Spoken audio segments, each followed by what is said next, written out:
Shalom Bapak Ibu yang terkasih dan diberkati oleh Tuhan kita Yesus Kristus.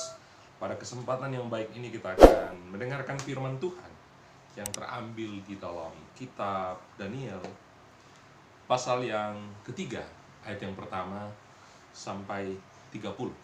Akan tetapi saya akan bacakan ayat 13 sampai ayat yang ke-18. Firman Tuhan berkata demikian. Sesudah itu Nebukadnezar memerintahkan dalam marahnya dan geramnya untuk membawa Sadrak, Mesak, dan Abednego menghadap. Setelah orang-orang itu dibawa menghadap raja, berkatalah Nebukadnezar kepada mereka, "Apakah benar, hai Sadrak, Mesak, dan Abednego, bahwa kamu tidak memuja dewaku dan tidak menyembah patung emas yang kudirikan itu? Sekarang jika kamu bersedia demi kamu mendengar bunyi sangkakala, seruling kecapi, rebab, gambus, serdam, dan berbagai-bagai jenis bunyi-bunyian, sujudlah menyembah patung yang kubuat itu.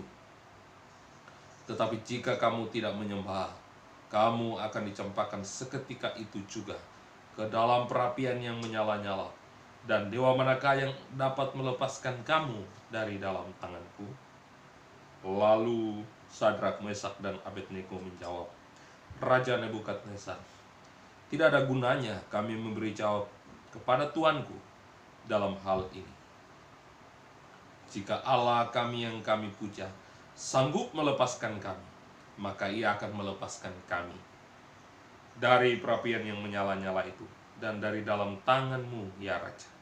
Tapi seandainya tidak, hendaklah tuanku mengetahui, ya Raja, bahwa kami tidak akan memuja dewa tuanku dan tidak akan menyembah patung emas yang Tuhan dirikan itu." Bapak Ibu Saudaraku yang terkasih dan diberkati oleh Tuhan kita Yesus Kristus, tema firman Tuhan kita pada minggu hari ini adalah kesetiaan yang sejati. Bapak Ibu, lewat peristiwa ini kita boleh melihat bagaimana seorang raja Nebukadnezar mendirikan sebuah patung yang sangat besar, patung emas, dan beliau mengeluarkan titah yang sungguh luar biasa bahwa setiap orang yang berada di bawah kekuasaannya harus menyembah kepada dewanya Nebukadnezar dan juga sujud menyembah kepada patung yang didirikannya itu. Bapak Ibu Saudaraku yang terkasih dan diberkati oleh Tuhan Yesus Kristus. Oleh karena itu Nebukadnezar memanggil seluruh wakil-wakil raja, seluruh bupati, seluruh penguasa, bendahara, penasihat negara, bahkan seluruh lapisan masyarakat, untuk mereka datang bersama menyaksikan pentabisan patung ini. Serta ketika ada bunyi atau tanda untuk mereka bersama-sama supaya menyembah dewa patung ini. Bapak Ibu yang dikasihi dan diberkati oleh Tuhan Yesus Kristus, dalam kerajaan itu ada orang-orang Yahudi, secara khusus ada Sadrak, Mesak, dan Abednego. Mereka ini memiliki sesuatu hal yang sungguh luar biasa. Mereka dipercayakan untuk memegang jabatan-jabatan penting di wilayah kekuasaan Raja Nebukadnezar. Mereka menolak untuk menyembah kepada dewanya Nebukadnezar dan sujud menyembah kepada patung yang dibuat oleh Raja Nebukadnezar. Bapak Ibu Saudaraku yang terkasih dan diberkati oleh Tuhan Yesus Kristus, apa yang kita pelajari dari bagian firman Tuhan ini? Yang pertama, mereka tetap memilih menyembah Allah sekalipun harus mati. Dalam ayat 16-18, situ saya akan bacakan bagi kita semua. Lalu Sadrak, Mesak, dan Abednego menjawab Raja Nebukadnezar, "Tidak ada gunanya kami memberi jawab kepada tuanku dalam hal ini. Jika Allah kami yang kami puja sanggup melepaskan kami, maka ia akan melepaskan kami dari perapian yang menyala-nyala itu dan dari segala tanganmu, ya Raja. Tapi seandainya tidak, hendaklah tuanku mengetahui, ya Raja, bahwa kami tidak akan memuja dewa Tuanku dan tidak akan menyembah patung emas yang Tuanku dirikan itu. Pernyataan ini merupakan pernyataan iman yang sungguh luar biasa. Kesetiaan mereka kepada Tuhan, iman mereka yang teguh di dalam Tuhan. Di situ mereka katakan bahwa sekalipun Tuhan tidak menolong mereka, mereka tetap percaya kepada Allah. Sekalipun Tuhan tidak melepaskan mereka dari perapian yang menyala-nyala, mereka tidak akan menyembah patung itu. Mereka tidak akan sujud menyembah kepada dewanya Raja Nebukadnezar. Artinya ada keimanan, ada kesetiaan yang betul-betul teguh di dalam hati mereka. Sehingga apapun yang terjadi dalam kehidupan mereka, sekalipun itu mau taruhannya, atau kematian taruhannya, bahkan jabatan pun taruhannya, mereka tetap setia kepada Tuhan. Karena mereka tahu Allah yang mereka sembah adalah Allah yang benar, Allah yang tidak pernah mengecewakan mereka. Bapak Ibu Saudaraku yang terkasih dan diberkati oleh Tuhan Yesus Kristus, pelajaran ini harusnya kita ambil. Sebagai orang percaya kepada Tuhan, ada banyak hal-hal yang kita hadapi dalam dunia ini,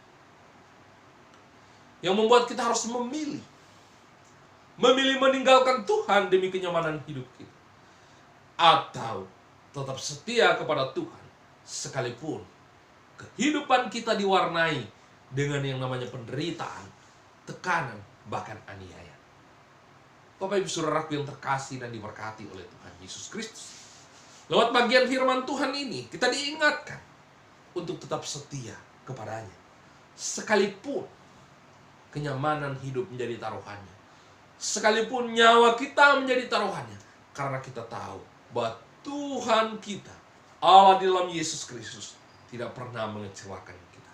Dia selalu menyertai kita, menguatkan kita, bahkan melindungi kita dalam kita menghadapi segala apapun. Itu yang pertama. Yang kedua, ayat 24 sampai 27. Saya akan bacakan bagi kita semua. Di situ dikatakan, kemudian terkejutlah Raja Nebukadnezar lalu bangun dengan segera, berkatalah kepada para menterinya, bukankah 3 orang yang telah kita campakkan dengan terikat ke dalam api itu? Jawab mereka kepada Raja, benar ya Raja, katanya, tetapi ada 4 orang kulihat berjalan dengan bebas di tengah-tengah api itu. Mereka tidak terluka, dan yang keempat itu rupanya seperti anak dewa. Lalu Nebukadnezar mendekati pintu perapian yang menyala-nyala. Itu berkatalah Sadrak, Mesak, dan Abednego, hamba Allah yang maha tinggi, keluarlah dan datanglah kemari. Lalu keluarlah Sadrak, Mesak, dan Abednego dari api itu. Dan para wakil raja, para penguasa, para bupati, dan para menteri raja datang berkumpul. Mereka melihat bahwa tubuh orang-orang ini tidak mempan oleh api itu, bahwa rambut di kepala mereka tidak hangus, cuma mereka tidak berubah apa-apa. Bahkan bau kebakaran pun tidak ada pada mereka. Bapak Ibu Saudaraku yang diberkati dan dikasihi oleh Tuhan Yesus Kristus, ketika Sadrak, Mesak, dan Abednego menolak untuk menyembah dewa yang didirikan oleh Nebukadnezar, mereka langsung dibuang ke dalam api yang menyala-nyala. Bahkan 7 kali lipat panasnya api itu. Orang yang mengangkat mereka pun terbakar hangus. Tetapi Bapak Ibu Saudaraku yang terkasih, pelajaran kedua yang kita pelajari adalah Tuhan melepaskan mereka dari bahaya maut. Mereka setia kepada Tuhan, dan ketika Tuhan mengizinkan mereka untuk menghadapi ancaman itu, maka Tuhan hadir bersama-sama dengan mereka, menyertai mereka, bahkan melepaskan mereka. Sehingga Raja Nebukadnezar melihat bagaimana Allah ada bersama-sama dengan mereka. Di situ jelas kehadiran Tuhan nyata. Yang tadinya 3 orang, Sadrak, Mesak, dan Abednego, tetapi ternyata di dalamnya ada 4 orang. Bahkan Raja Nebukadnezar mengatakan seperti anak dewa. Luar biasa penyertaan Tuhan yang sempurna dalam kehidupan Sadrak, Mesak, dan Abednego. Mereka disertai oleh Tuhan. Bahkan sehelai rambut pun mereka tidak ada yang terbakar, jubah mereka pun tidak berubah apa-apa karena penyertaan Tuhan yang sungguh luar biasa. Bapak Ibu Saudaraku yang terkasih dan diberkati oleh Tuhan Yesus Kristus, ketika saudara dan saya menghadapi pergumulan hidup yang besar, masalah dan tantangan, jika Tuhan menolong kita, maka apapun itu kita bisa melewatinya dengan penuh sukacita. Yang penting kita mau setia, kita mau beriman sungguh kepada Dia, karena di dalam Dia kita tidak pernah kecewa.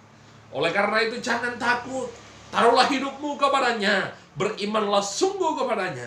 Apapun yang terjadi dalam kehidupan, percayalah bahwa Tuhan bersama dengan kita dan melepaskan kita dari segala apapun yang menghancurkan kehidupan kita. Poin yang terakhir, ayat 24 sampai 30. Tapi saya akan bacakan ayat yang ke-29 sampai 30. Sebab itu aku mengeluarkan perintah bahwa setiap orang dari bangsa, suku, bangsa, atau bahasa manapun yang mengucapkan penghinaan terhadap Allahnya Sadrak, Mesak, dan Abednego akan dipenggal-penggal dan rumahnya akan dirobohkan menjadi timbunan puing. Karena tidak ada Allah lain yang dapat melepaskan secara demikian. Lalu raja memberikan kedudukan tinggi kepada Sadrak, Mesak, dan Abednego. Ayat 28 saya bacakan. Berkatalah Nebukadnezar, terpujilah Allahnya Sadrak, Mesak, dan Abednego, yang telah mengutus malaikatnya dan melepaskan hamba-hambanya yang telah menaruh percaya kepadanya dan melanggar titah raja, dan yang menyerahkan tubuh mereka karena mereka tidak mau memuja dan menyembah Allah manapun kecuali Allah mereka. Luar biasa, Bapak Ibu Saudaraku yang terkasih. Lewat pernyataan iman yang dilakukan oleh Sadrak, Mesak, dan Abednego, Allah boleh dimuliakan. Lewat kesetiaan mereka kepada Tuhan. Bapak Ibu Saudaraku yang terkasih, Raja Nebukadnezar tidak mengenal Allahnya Israel. Tetapi lewat kesetiaan dan keimanan daripada Sadrak, Mesak, dan Abednego, mereka rela mau menderita, bahkan nyawa taruhannya, demi kesetiaan mereka, percayanya kepada Tuhan. Maka di situ kuasa Tuhan bekerja, membuat setiap orang yang ada pada waktu itu melihat bahwa Tuhannya Allah Israel, Tuhannya Sadrak, Mesak, dan Abednego adalah Tuhan yang dahsyat, Tuhan pencipta langit dan bumi, Tuhan yang berkuasa, yang sanggup melepaskan setiap umatnya dari bahaya maut sekalipun. Raja Nebukadnezar memuji Tuhan dan memerintahkan seluruh suku, kaum, dan bahasa di seluruh wilayahnya agar tidak menghina Allahnya Sadrak, Mesak, dan Abednego. Barang siapa yang kedapatan menghina, maka dia akan dipenggal-penggal dan rumahnya akan dirobohkan. Bapak Ibu Saudaraku yang diberkati oleh Tuhan Yesus, kesetiaan yang sungguh-sungguh, iman yang kuat di dalam Tuhan akan membuat Allah dimuliakan lewat kehidupan kita. Oleh karena itu, lewat firman Tuhan pada minggu hari ini, bagaimana dengan kita? Mari kita tetap memilih setia menyembah kepada Allah di dalam Yesus Kristus, sekalipun nyawa taruhan. Mari kita beriman sungguh, sekalipun nyawa kita harus melayani, karena kita percaya Allah kita tidak pernah mengecewakan. Dan ingatlah, ketika kita sungguh-sungguh beriman sungguh kepadanya, maka Tuhan akan dimuliakan lewat kehidupan kita. Melalui firman Tuhan ini, biarlah kita menjadi orang-orang yang setia, yang beriman sungguh kepada Tuhan di dalam dunia ini, apapun tantangan yang kita hadapi. Selamat hari Minggu. Tuhan Yesus memberkati kita semua. Shalom.